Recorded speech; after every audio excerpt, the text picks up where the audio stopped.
Thanks very much for joining me.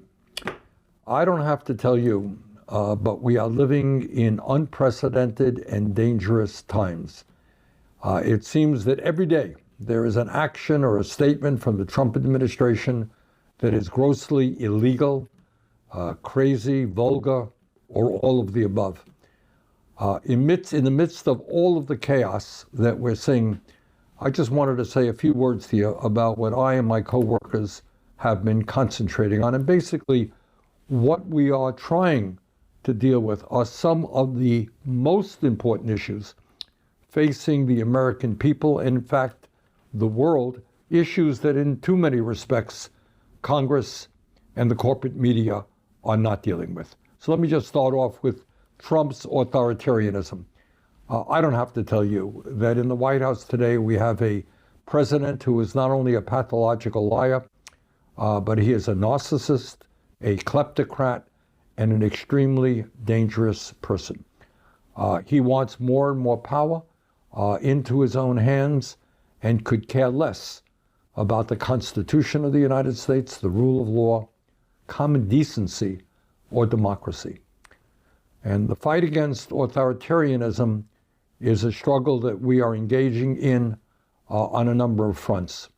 Last month, I offered an amendment in the Senate that received 49 votes, all of the Democrats and 2 Republicans, to rescind the $75 billion that ICE received as part of Trump's big, beautiful bill, which in my view was the worst piece of legislation passed in the modern history of our country.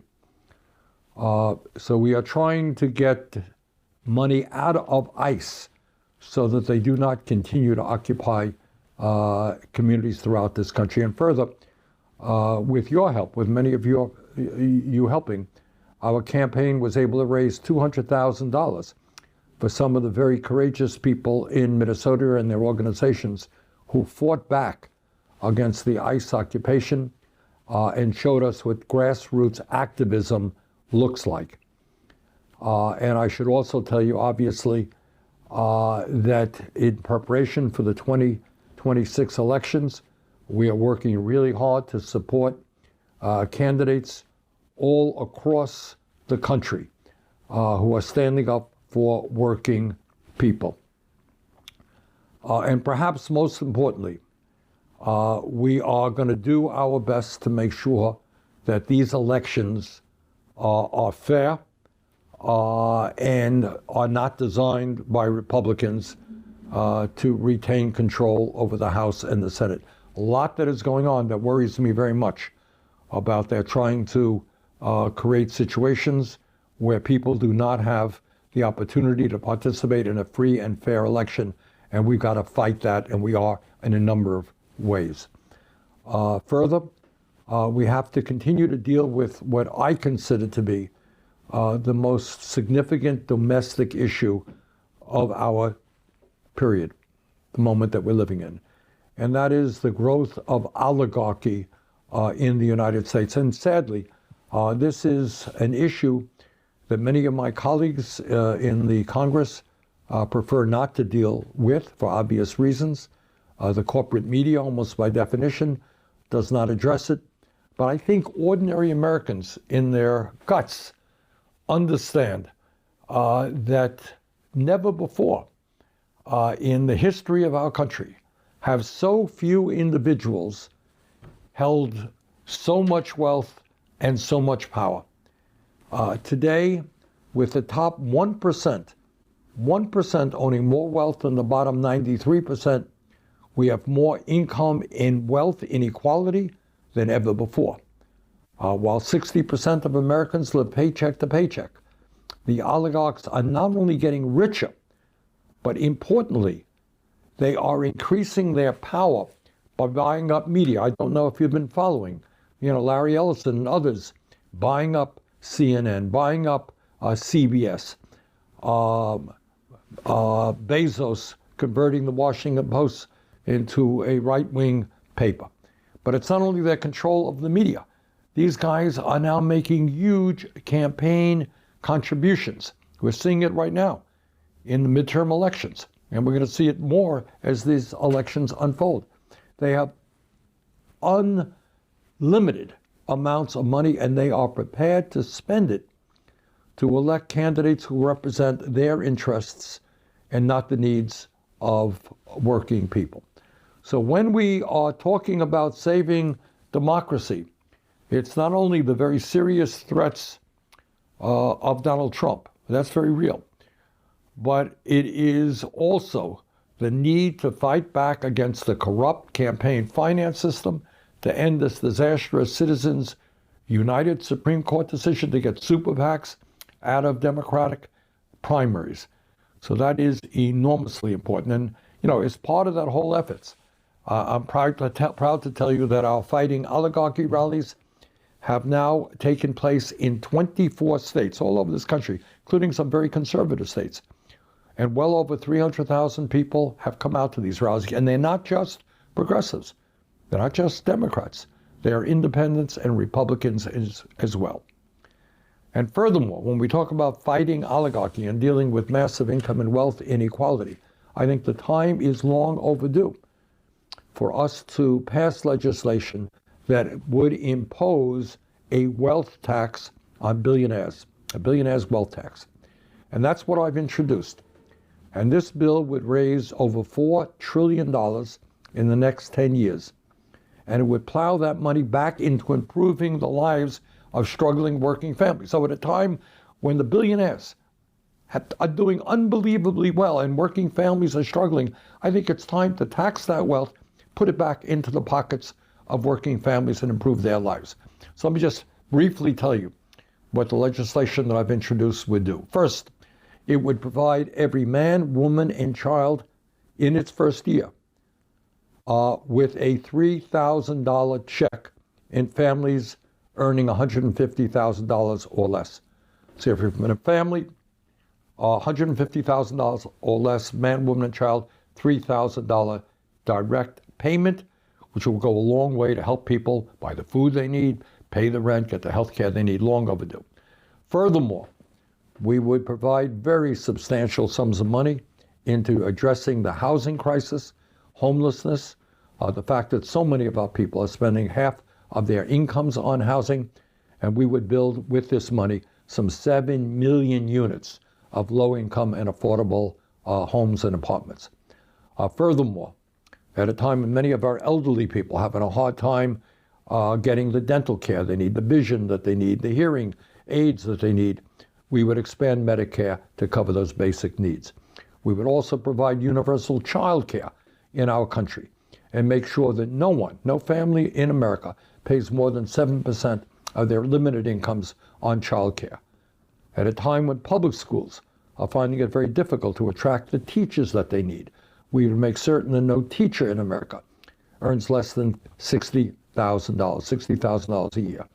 We would make sure that seniors and people with disabilities receive the home health care that they need through Medicaid, and we would prevent 15 million Americans from losing health care by repealing Trump's $1.1 trillion cut to Medicaid and the Affordable Care Act. The point here is that the billionaires have so much money that a kind of modest tax on their wealth could go a long, long way to buttress up the programs that working families, low-income people desperately need, as well as, in the first year, put a check of $3,000 into the pockets of every man, woman, and child.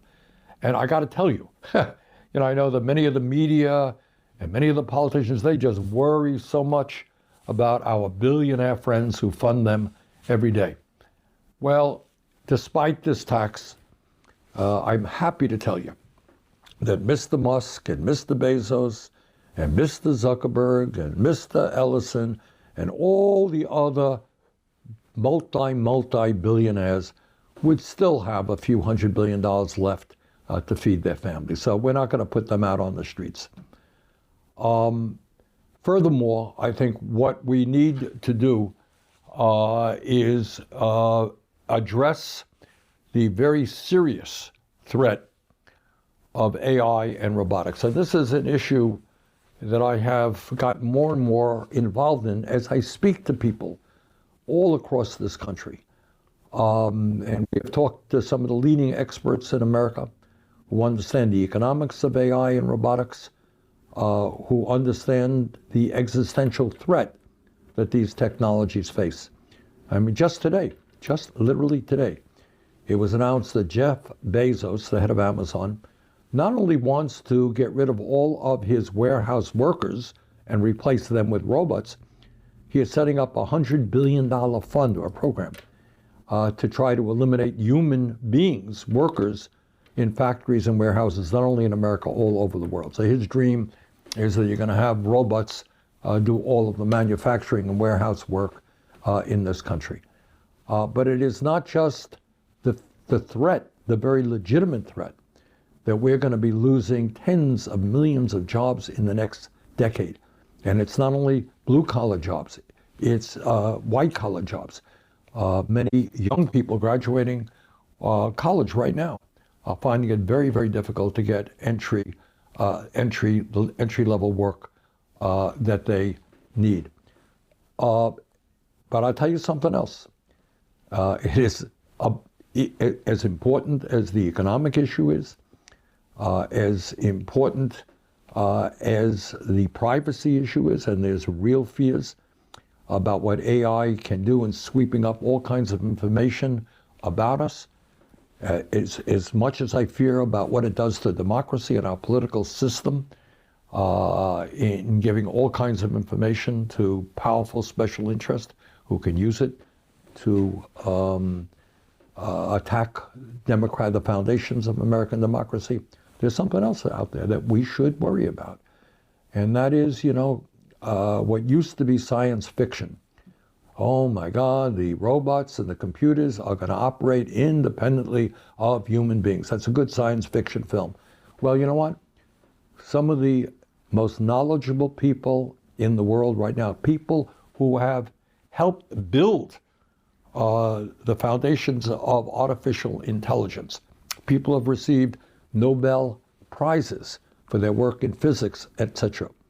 They now believe that there is a possibility that as AI advances and becomes smarter, if you like, than human beings, that AI can become independent of human control, with the possibility of cataclysmic impacts.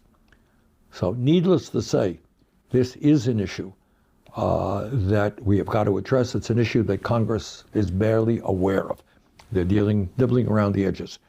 But the fundamental issues of what this means economically, what it means politically, what it means existentially, what it means to the mental health of our kids who increasingly are being addicted to these AI agents, that discussion has not even begun in a significant way. And that's why I will be introducing next week legislation calling for a moratorium on the construction of data centers in America.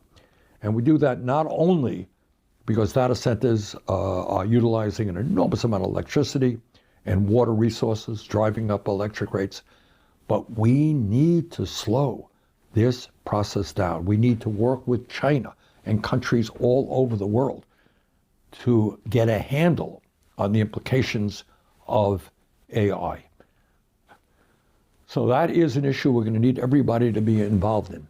Bottom line here is that AI and robotics are not unto themselves evil technologies. But when they are being pushed by the wealthiest people on earth, Musk, Bezos, Ellison, and others, whose goal is simply to get much, much richer and more powerful, we have got to say, excuse me, slow it down. We want these technologies to work for working people, for ordinary Americans, and not just for the very, very rich.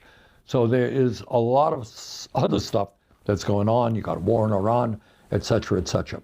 But I just did want to say a few words about some of the issues that we are working on. And I thank you very much for being with me today. Take care.